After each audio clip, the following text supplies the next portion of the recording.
ایک صاحب نے لکھا، حضرت آپ نے فرمایا کہ شیعہ بھی مسلمان ہے. ہمارے استاد صاحب فرماتے ہیں کہ شیعوں کا کلمہ اور ہے، پھر وہ صحابہ کرام کو معیار حق بھی نہیں مانتے اور نماز بھی اور طرح پڑھتے ہیں.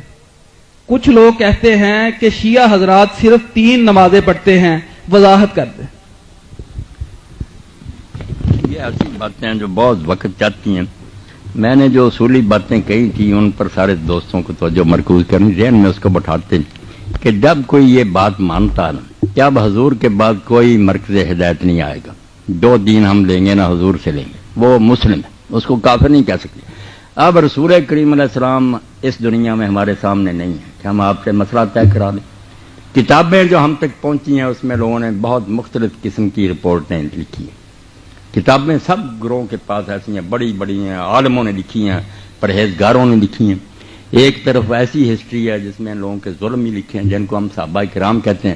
میں اور آپ تو چونکہ سنیوں میں پیدا ہوئے، ہمارے دلوں میں تو ان کی حقیقت ہے، ہم سمجھتے ہیں کہ ان کو برا کیوں کہ، مگر آپ ذرا اگر صبر کر کے حوصلہ سے کام لے کر کتابیں دیکھیں ان کی بھی، اور اپنی کتابوں میں جو نشاندہی کرتے ہیں ان کو ذرا دیکھیں اور تھوڑا سا یہ سوچیں کہ بھئی ان کی بات بھی تو کوئی سوچنی چاہیے. پھر میں اس وقت بیان نہیں کروں گا کیونکہ پھر بات پھیل جائے گی، کوئی بدمزگی ہو جائے گی.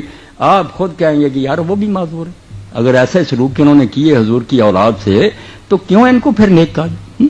اب وہ بیان کرنے کی باتیں نہیں کہ ان کو کھولا جائے، پھر تو شیعہ سنی بحث چھڑ جائے گی. صرف بات یہ کہ جو کسی غریب کو پہنچا نا، وہ نہیں کہتا کہ میں حضور کو نہیں مانتے گا، حضور سے پہنچا یہ لگے. ہمیں یہ پہنچا حضور یہاں ہاتھ باندھتے تھے، ہم اہل حدیث یہ باندھنے لگے. حنفی حضرات کو پہنچا کہ ناف کے نیچے، کتابوں میں سب باتیں ہیں، کوئی نہیں کہہ سکتا کہ یہ ناف تلے نہیں لکھا یا سینے پر لکھا. اب جس کو جس پر تسلی ہو جاتی ہے کہ میرے خیال میں یہ بات زیادہ درست ہے اس پر عمل کرتا وہ یہی سمجھ کر ہے کہ ہدایت حضور سے لیں گے. اب شیعہ حضرات نے دیکھا ان کی بات چھوڑیں، نماز کی بات. اب میں اپنی کتابوں کی بات کرتا ہوں. اگر کسی نے پڑھا ہے تو مصنف ابن ابی شیبہ دیکھے، یہ سب لوگ امام بخاری اور مسلم کے استاد تھے، ان سے پہلے انہوں نے کتابیں لکھی. اس میں الگ باب ہے کہ ان لوگوں کا بیان جو نماز ہاتھ چھوڑ کر پڑھتے. اب اس میں کون آدمی آتا؟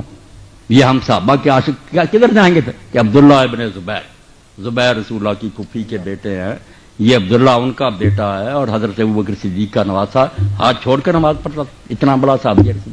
اور مدینہ منورہ میں، کوفہ میں، بصرہ میں یہ جتنے ہمارے امام ہیں ان کے جو استاد تھے صحابہ کے بعد ان کو تابعین. مدینہ میں جائیں امام سعید ابن مسیب جن کو سید التابعین کا، صحابہ کے بعد سب سے ہاتھ چھوڑ کر نماز پڑھ. ہماری سنیوں کی کتابوں میں ہم بصرہ میں جاتے ہیں، حسن بصری اور محمد ابن سیرین یہ ہاتھ چھوڑ کر پڑھتے. مکہ میں یا کوفہ میں آتے ابو حنیفہ رحمۃ اللہ علیہ کے استاد دادا ابراہیم نخعی، یہ ہماری کتاب میں. اب کون سی نماز شیعوں کی رگ ہاتھ چھوڑ کر پڑھتے اور کیا ظلم کرتے؟ کوئی بات نہیں، ہماری کتاب میں گواہی دیتی یہ نماز پڑھنے والے بھی صحابی تھے، بڑے بڑے تابعین. اور کوئی بات بتائیں؟ یہ کلمے کی کیا بات ہے؟ کلمے کی کوئی بات نہیں. یہ بھی انہوں پڑھ مولویوں نے بات بنا رکھی ہے. جو کلمہ ہم پڑھتے ہیں ناراض نہ ہونا، آپ بات چل پڑیے. یہ کہاں قرآن میں؟ لا الہ الا اللہ محمد رسول اللہ کو دکھایا مجھے قرآن میں، حدیث رسول میں دکھایا، کہیں یہ کلمہ طیبہ نہیں. یہ دو الگ الگ کلمے ہیں، بالکل ٹھیک ہے. لا الہ کہیں لکھا ہے، محمد ہم نے جوڑ لیے. حضور نے تو جو کلمہ بنایا وہ شیعوں اور سنیوں کا ایک ہے، کلمہ شہادت. حضور وہ پڑھاتے تھے، اشہد ان لا الہ الا اللہ وحدہ لا شریک لہ واشہد ان محمد عبدہ ورسولہ، وہ ہے کلمہ. یہ ہمیں دو جمع کیے، انہوں نے ایک تیسرا بھی اکٹھا کر لیا. اگر کوئی چوتھا بھی کر لے کہ ساتھ ہی کہ ابو بکر صدیق عمر فاروق، کچھ بھی نہیں بگڑتا. نیک باتیں اکٹھی کرتے جائیں. یہ کوئی اسلام کے کلمے نہیں، نہ کوئی دین ایسے بگڑتا ہے. اچھی باتیں جو اکٹھی کرتے جائیں. آپ عثمان ذوالنورین کر لیں، آپ بھی کلمہ یہ کریں.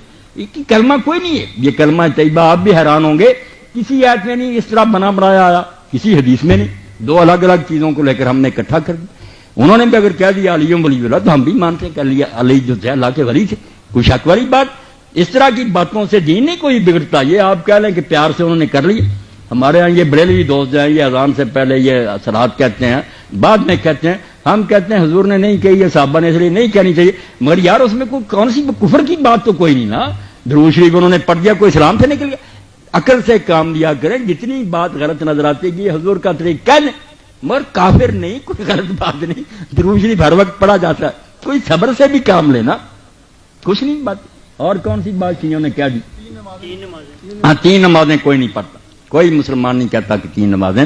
سب جانتے ہیں کہ 5 نمازیں ان کے 5 کے نام ہیں، 5 کی رکھتے سارے مسلمانوں کی ایک ہیں کہ 2 فجر کی ہیں، 4 ظہر کی ہیں، 4 عصر کی ہیں، 3 مغرب کی ہیں، 4 عشاء کی، شیعہ کی بھی اتنی ہیں، سنیوں کی بھی اتنی۔ اب مسئلہ کیا ہے؟ جمع بین الصلاتین کہ 2 نمازیں اکٹھی پڑھی جا سکتی ہیں۔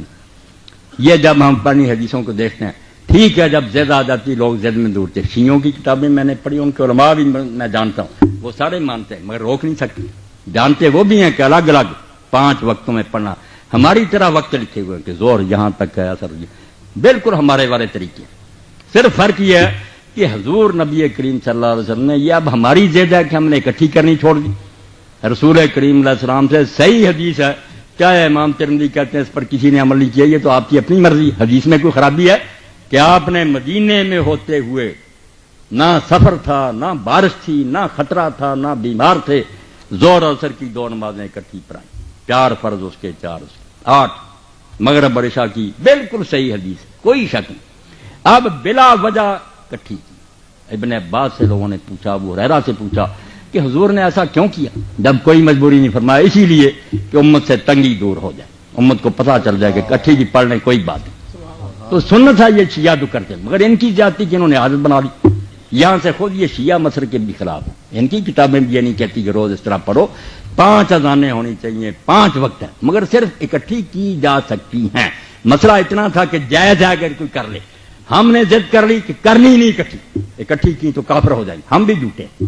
جب جی چاہے اکٹھی 2 نمازیں پڑھ سکتا ہے، ظہر عصر مغرب عشاء، جائز۔